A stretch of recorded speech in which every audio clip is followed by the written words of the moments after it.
Bonsoir à tous, merci d'être avec nous pour ce temps d'information. Voici les titres que la rédaction a décidé de développer ce soir.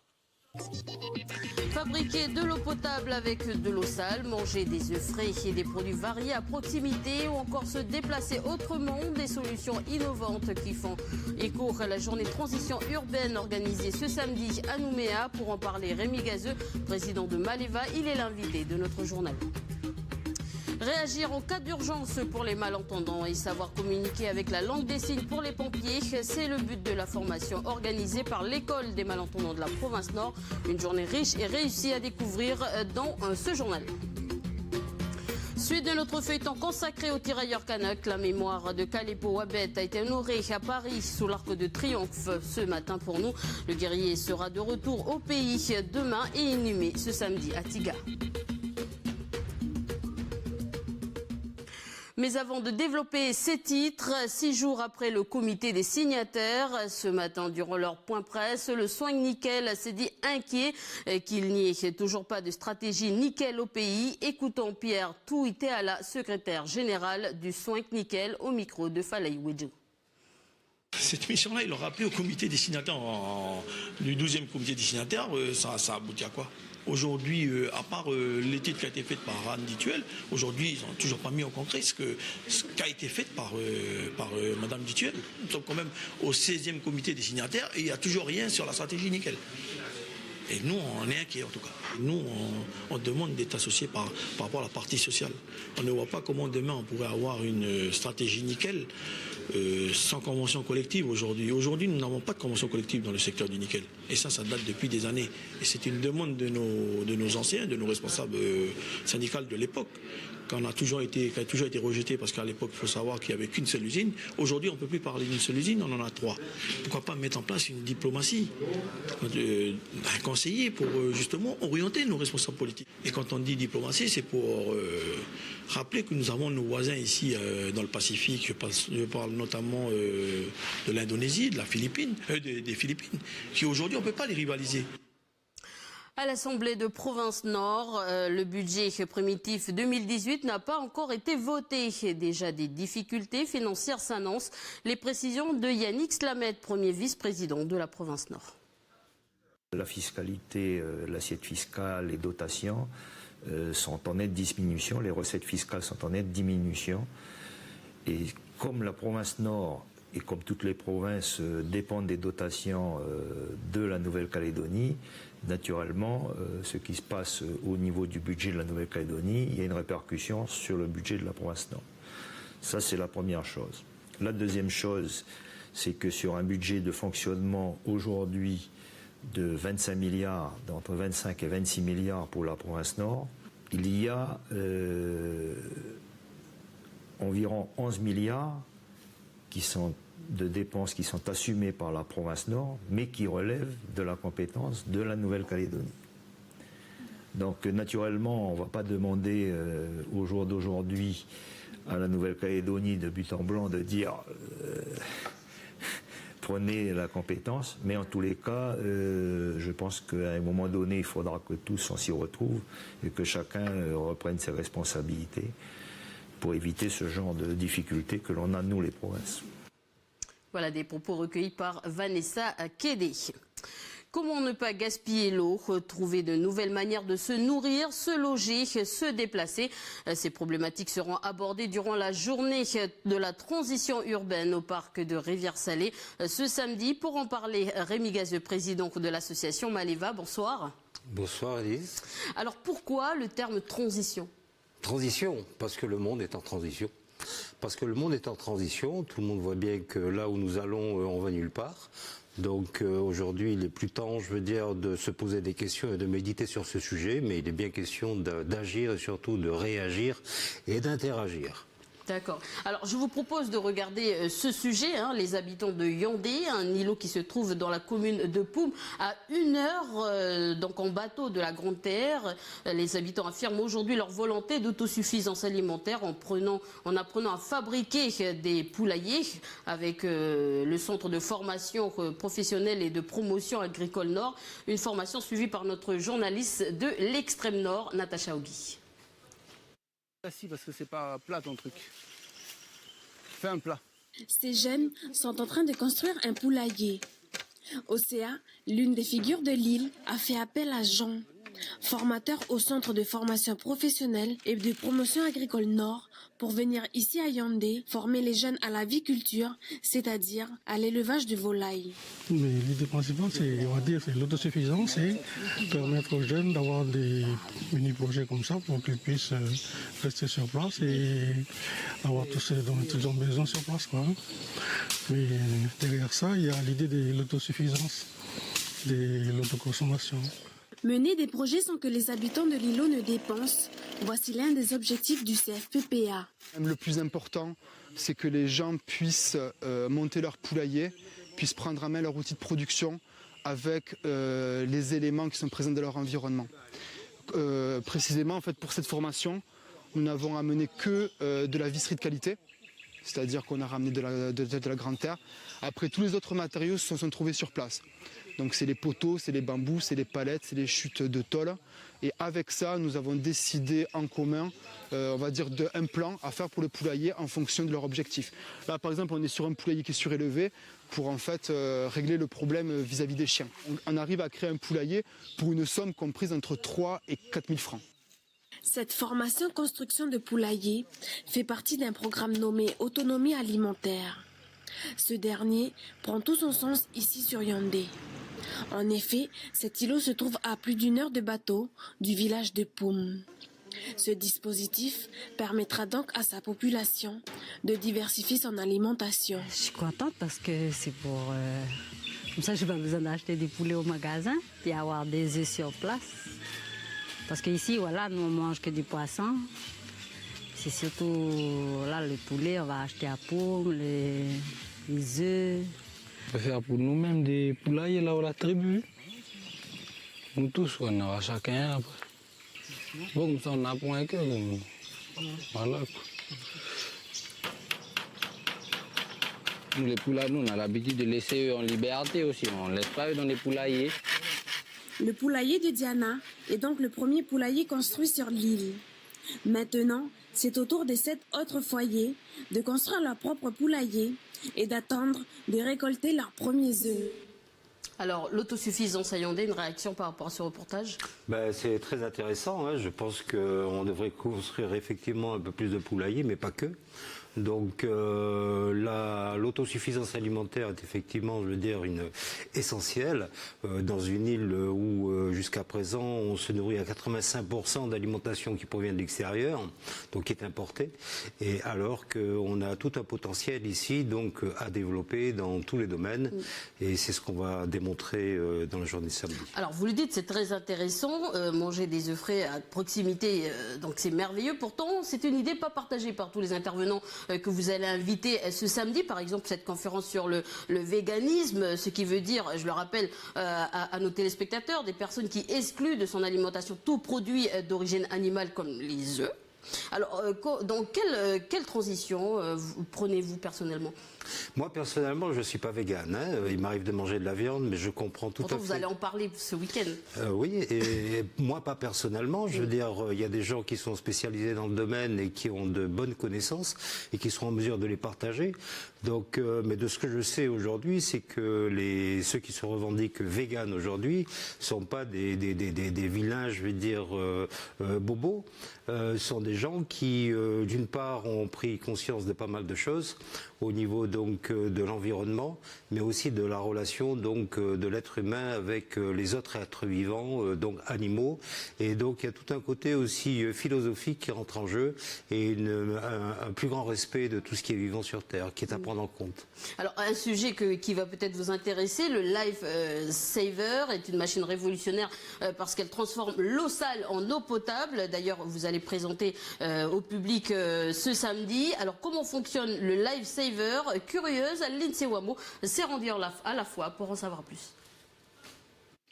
Entouré des arbres, de la rivière et des animaux, Christian a fait le choix, il y a 2 ans maintenant, de vivre de l'agriculture.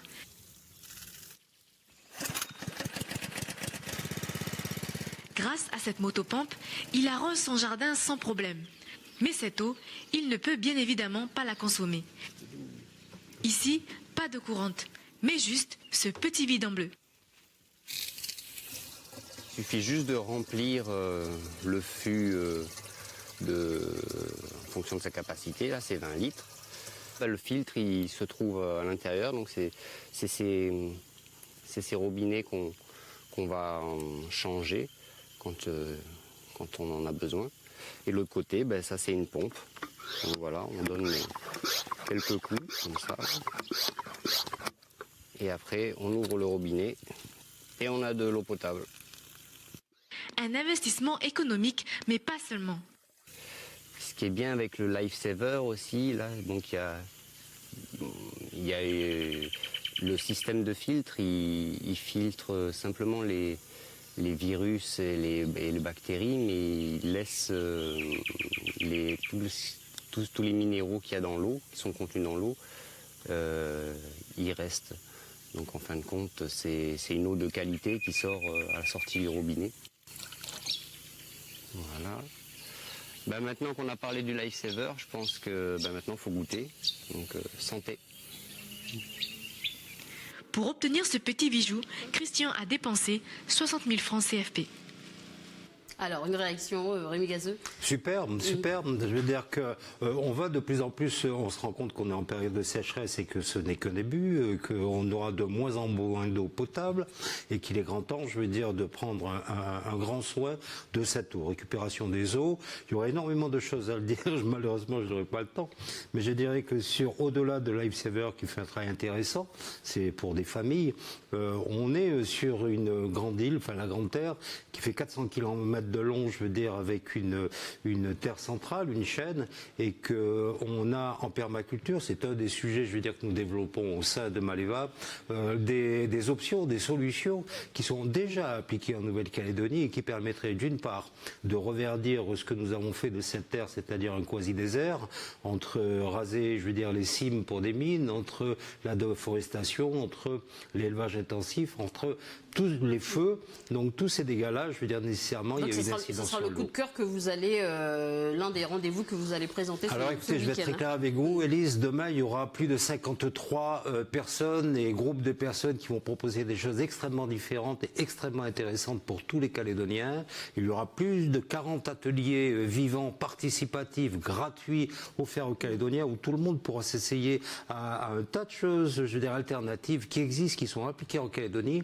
Et moi, je vous invite vraiment, Calédoniens qui entendez ce message, à venir nombreux découvrir ce dont il s'agit. Il ne s'agit pas d'une mauvaise pub, ça va être excellent, une excellente journée dans la joie, la gaieté, la bonne humeur. Et surtout, vous allez apprendre énormément de choses que vous allez pouvoir appliquer le jour même, voire le lendemain, pour une vie meilleure dans ce pays. Ce que nous proposons samedi aux Calédoniens, voilà, c'est un regard nouveau. Merci Rémi Gazeux. Voilà un rendez-vous que merci vous donnez beaucoup à la population ce samedi au parc de Rivière-Salée.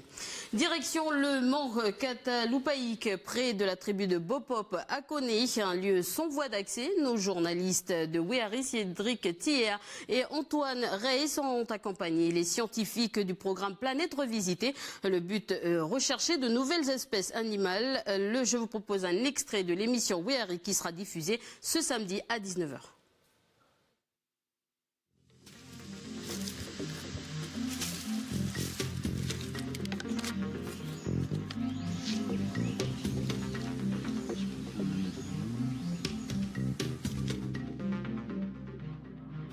Là, c'est la première fois qu'on vient ici, qu'on cherche des tout petits escargots, donc en tamisant la litière et à l'œil nu, quoi. Et celui-là est absolument magnifique. Excellent. Et on voit bien les fines stries à la surface, qui sont des caractères diagnostiques des espèces, bien souvent, quoi. Et ça, c'est qui, ça? C'est un endodontidé, une famille... la moitié des espèces de Nouvelle-Calédonie, je pense, appartiennent à cette famille qui est très très diversifiée, quoi. Voilà. Ah ouais, excellent. Alors ça c'est un escargot qui est assez commun ici, là. J'en ai trouvé déjà, mais celui-là il est un bel exemplaire bien adulte, hein. Les autres que j'ai trouvés ils étaient plus petits, quoi. Donc c'est bien intéressant. On voit ils ont une belle microsculpture. Et ça c'est un escargot prédateur. C'est-à-dire ça, quand tu le mets dans la boîte, il faut pas le mettre avec un autre parce que sinon il va le bouffer. ouais, ça bouffe d'autres escargots, ça. Ok. Bon, bah voilà, bonne trouvaille, ma foi. Chers collègues malacologues. Malacologue. Bah oui. Voilà, petite correction, ce n'est pas à 19h mais bien à 19h20 ce samedi. Voilà un programme si vous ne sortez pas de la maison. À Koumak, pour la première fois dans le Nord, les pompiers accueillent une classe de malentendants venus tout spécialement de Pointe-d'Imier. Ils sont 5 sur place depuis lundi et resteront jusqu'à demain pour obtenir leur attestation prévention et secours civique de niveau 1. Un apprentissage réciproque puisque durant cette semaine, les pompiers devront eux aussi jouer le jeu et apprendre la langue des signes. Un reportage d'Océane Zobler. On va commencer avec juste les mots de politesse.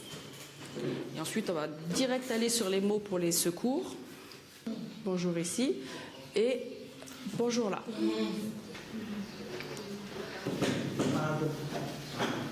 C'est bon, ça va ou encore courage, autant de mots que les pompiers de la caserne de Koumak tentent de retenir tant bien que mal.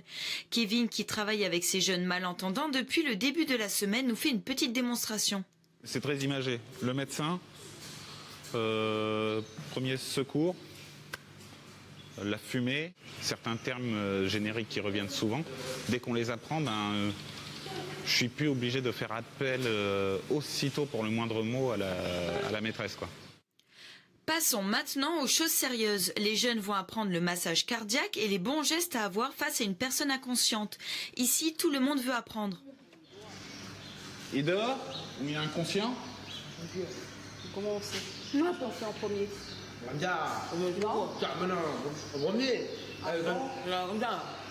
Ok, vas-y.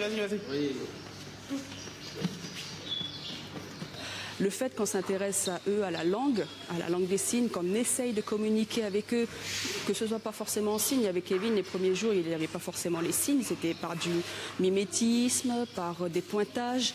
Et rien que de pouvoir rentrer dans leur monde par ce biais-là, ils sont très contents et puis ça leur permet justement de s'ouvrir plus au monde extérieur.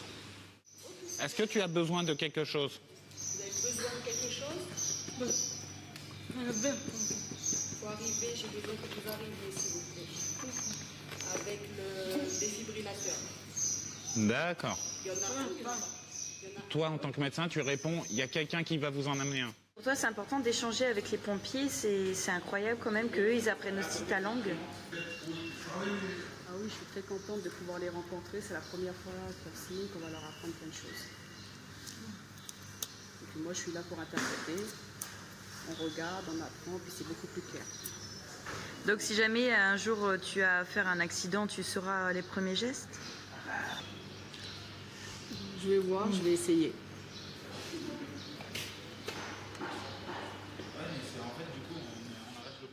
Voilà, si j'ai bien compris, on dit merci et comme ça à tous ces jeunes et ces pompiers. Ce matin, très tôt pour nous, a eu lieu à Paris un dépôt de gerbes en hommage aux soldats d'outre-mer morts pour la France sous l'Arc du Triomphe. Cette année, la cérémonie revêt un caractère particulier avec un hommage aux tirailleurs kanak, Kalepo Wabet, tombé au champ d'honneur le 25 octobre 1918. Prosper Poigou revient sur cet événement sur des images signées par nos confrères d'Outre-mer 360.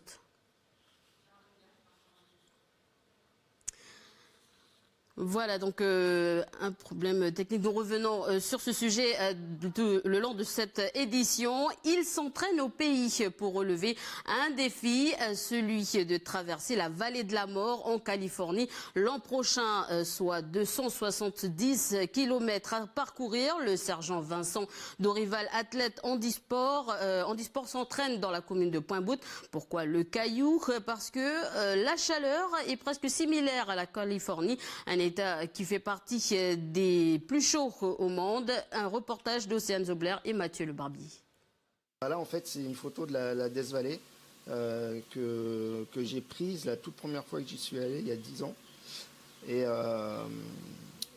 là, ça a été comme un choc pour moi d'arriver à cet endroit. J'étais avec mon frère et puis un pote. Et on s'est arrêté au milieu là et on est resté un moment sans rien dire, sans parler. Et à ce moment-là, je savais que j'allais y revenir. Pour faire quoi, je sais pas. Mais voilà, donc aujourd'hui, on est sur le projet d'aller la traverser. Le sergent Vincent Dorival, militaire incorporé à la brigade des sapeurs-pompiers de Paris, est en situation de handicap depuis un accident survenu lors de son service en 2011.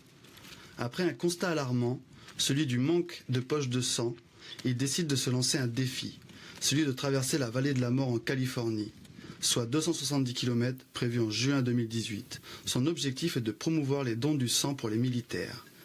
C'est Point Bout qu'il a choisi comme terrain d'entraînement, car pour lui les conditions climatiques sont presque les mêmes qu'en Californie. Donc là on est sur un type de terrain caillouteux. Celui-là on l'aura par exemple au tout début de la traversée, avec un vent de face si je me souviens bien. Voilà, donc l'idée de travailler sur des terrains un peu compliqués comme celui-là. Il s'entraînera au pays jusqu'au 21 novembre avant de retourner en France. Là-bas, il continuera sa préparation avec son binôme valide. Pour suivre ses aventures, il vous suffit d'un clic sur son blog. Et je vous le disais très tôt ce matin, pour nous a eu lieu à Paris un dépôt de gerbes en hommage aux soldats d'outre-mer morts pour la France, sous l'Arc de Triomphe. Cette année, la cérémonie revêt un caractère particulier avec un hommage au tirailleur kanak Kalepo Wabet, tombé au champ d'honneur le 25 octobre 1918. Prosper Poigoux revient dans le feuilleton de la semaine sur cet événement, sur ces images signées par nos confrères d'Outre-mer 360.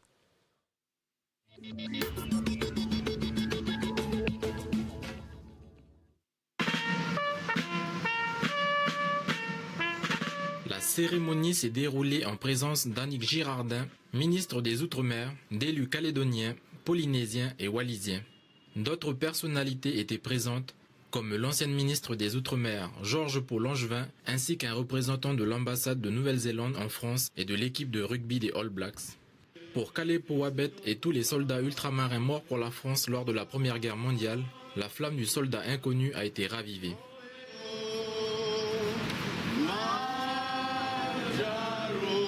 Sous l'Arc de Triomphe, la famille de Kalepo Wabet a entonné une chanson composée par le frère de Kalepo Wabet en apprenant sa mort en 1918.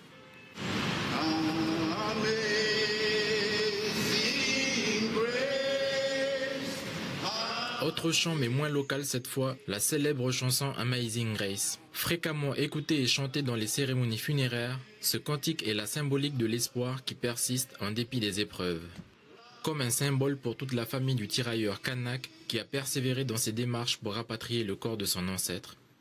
Le corps de Kalepo Wabet est arrivé la nuit dernière. Ce vendredi se déroulera à Kowekara une veillée rythmée par des hommages civils et religieux. Puis, le corps sera transporté samedi par l'armée à Tiga, où il sera inhumé. Voilà, merci d'avoir été avec nous pour ce journal. Je vous souhaite une très bonne soirée sur Calédonia.